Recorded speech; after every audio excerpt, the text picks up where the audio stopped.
ब्राह्मण देवता से भगवान कहते हैं पुत्रादि शिखहीनोयम संन्यासा शुष्क ये बचो। गृहस्थी में रह करके बेटा होना चाहिए।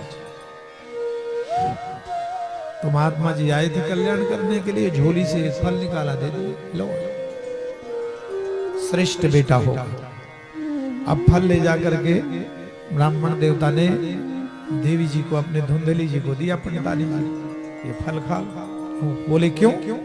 कहा इस फल को खाओगे बेटा हो। टाइम से न नहाना, न धोना, न पूजा, न पाठ, कुछ नहीं करेगा। आज बहाना करने में रख दो, महात्मा जी का फल है, नाऊं धोऊंगी फिर खाऊं। काहे को फल खाए? संयोग से पड़ोसन आए, पड़ोसन ने समझाया, बताया महात्मा जी ने फल दिया है, बेटा हो। तो पड़ोसिन जो है बड़ी सत्संगी थी। संतों का प्रसाद कभी निरर्थक नहीं चाहिए, निरर्थक नहीं। यही सतना में ही, प्रेम विहार में ही एक बार कथा हमारे संजय गौतम जी ने कराया।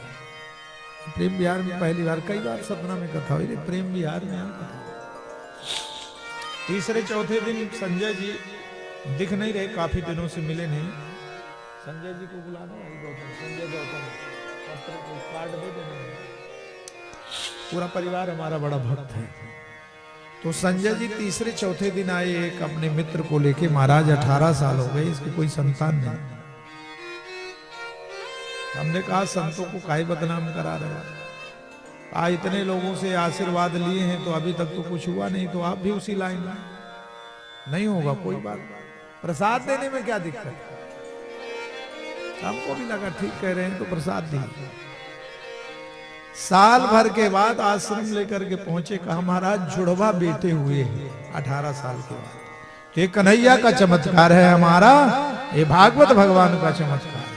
ये कन्हैया और भागवत भगवान ने ना जाने कितने अनगिनत लोगों को, जिनको संतान की आशा नहीं थी। हरिद्वार में कथा हो रही थी, एक सज्जन आए, कहे 2 बेटे थे, दोनों भगवान को प्यारे हो गए, आयु अवस्था 65 वर्ष। तो यही बात हमने वहां से कही, महाराज प्रसाद देने में गोपाल जी का प्रसाद दिया। आप लोग अभी जुड़वा ही सुने होंगे, लेकिन 3 बच्चे एक ही साथ हुए, और आज जी भगवान की कृपा से तीनों बच्चे। ये गोपाल जी इतनी कृपालु हैं। अब हमसे पूछने लगे रो रो करके कि महाराज 60 वर्ष की अवस्था पत्नी जी की, और 3 बच्चे हुए हैं एक साथ, इनका उदर पोषण कैसे हो? तो हमने एक ही निवेदन किया, वेद लक्षणा गौ माता, देसी गौ माता वो पालो और उनका दूध पिलाओ। तीनों बच्चे अब 8-8, 10-10 साल के। देव गोपाल जी और आपका भाव, ये भागवत भगवान, हमने बताया ना कि कल्पतरु है, जो चाहो।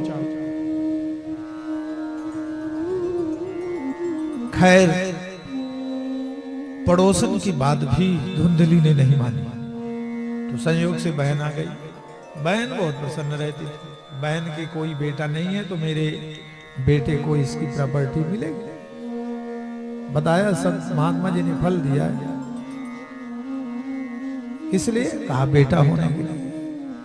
तो बहन, धुंधली की बहन ने कहा भूल के संतों का प्रसाद मत खाना, पता नहीं क्या पढ़ दिया, बिल्कुल नहीं खाना। फिर इस फल की परीक्षा करते हैं। बहन, इस फल को गौ माता, संत का फल नहीं हो, भगवंत का प्रसाद था, गौ माता ने खाया। कालांतर में बहन के बेटा हुआ, वो बेटे को दिया। धुंधली ने अपने बेटे का नाम क्या रखा? धुंधकारी।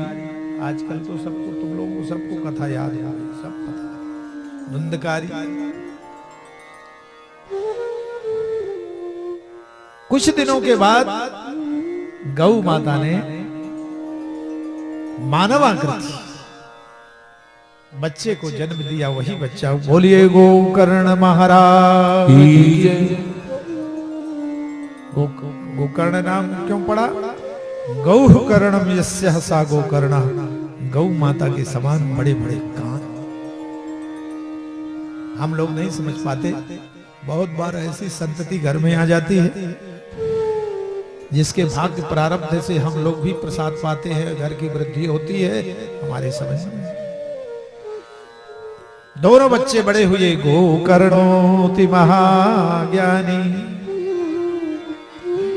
धुंधकारीति महाखला। गोकर्ण जी महाराज महान, वेद वेदांत के निष्णात ज्ञाता हुए, और धुंधकारी दुष्टात्मा हुआ। समय व्यतीत होता रहा।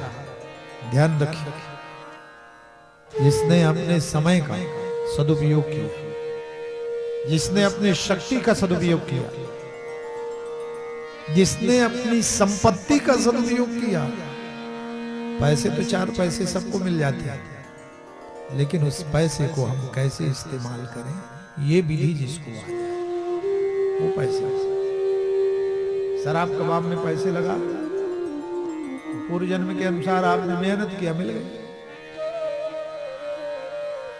और जैसे आपका बजट पूरा हुआ, फिर कुछ मिलने वाला नहीं।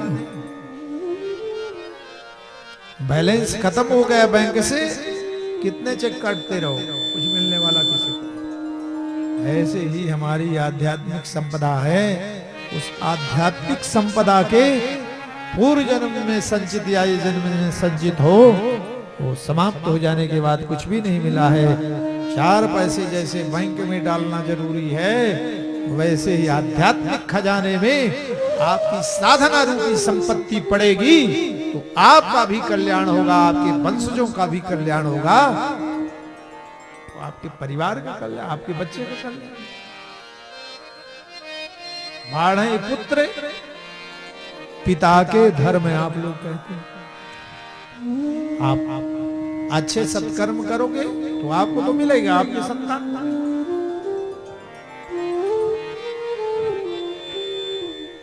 गोकर्णोति महाज्ञानी, गोकर्ण जी महाराज महान ज्ञानी, एक एक समय का सदुपयोग करके, और जिन्होंने अपने संतान को सही मार्ग पर लगाया।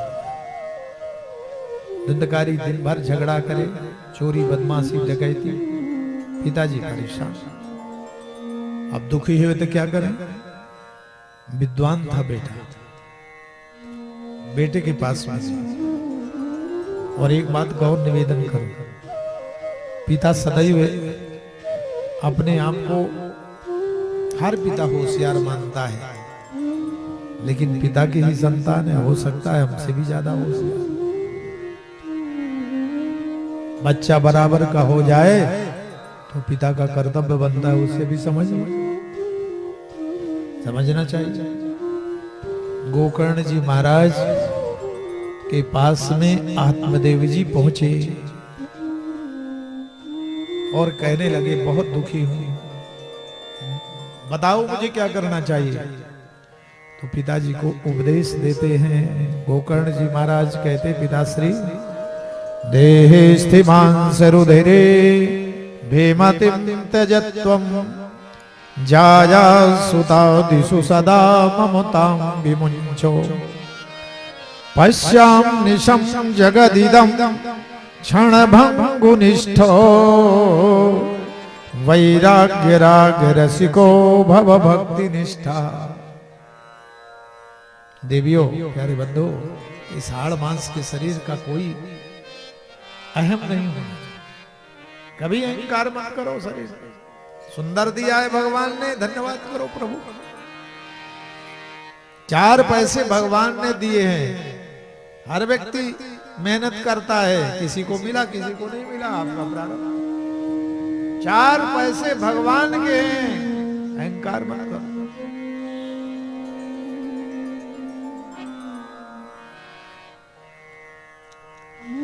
मोह ममता जितनी जरूरत हो उतना।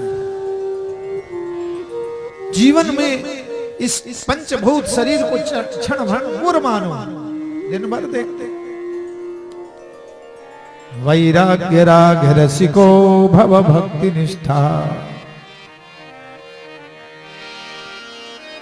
धर्मम भजस्यु। गोकर्ण जी पिताजी को कहते हैं धर्मम भजस्य सततम त्यज लोक धर्मान। जिसने सब कुछ छोड़कर पिताजी भगवान में अपने आप को भगवान पर समर्पित कर दिया,